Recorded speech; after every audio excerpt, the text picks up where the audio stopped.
तर भावानो, मी सयाजी आणि आमचं पम्या. तर आमचं पम्या म्हणालं, "सयादा एक लय भारी पिक्चर आलाय." म्हणजे मागच्या शुक्रवारी रिलीज झालाय म्हणे साबरमती रिपोर्ट. पिक्चर लई सेन्सिटिव्ह आहे.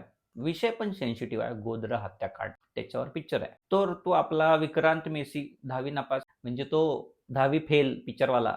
त्याची मोस्ट अवेटेड फिल्म होती म्हणे ही. विषय असा असतोय, विक्रांत एक बारका पत्रकार आणि एक बाई असते ती मोठी पत्रकार म्हणजे इंग्लिश पेपरची. तर ती दोघं परत एकदा सगळं ते उकरून काढतात, की काय खरं, काय खोटं, कुणी काय केलं, जाळपोळ झाली, की खरंच काय दुसरं होतं. मग ते दोघांचं चाललेलं, माझं खरं का तुझं खरं. आणि तुम्हाला माहितीच असेल, की सध्या मीडिया कशी चालली आहे, म्हणजे कुणाचं खरं आणि कुणाचं खोटं काय कळतच नाही. तसं त्यावेळी पण मीडियानं असंच केलं की हे खरं आहे, हे खरं खोटं आहे, असलं काहीतरी सांगाल ते. पण ह्याच्यात ट्रेलरवरनं तरी कळालं, की बऱ्यापैकी सगळं सांगितलंय त्यांनी दोघांनी. म्हणजे असं झालं असल. म्हणजे जरा सेन्सिटिव्ह आहे म्हणून जास्त काही बोलत नाही. पण जाऊन बघा पिक्चर साबरमती रिपोर्ट.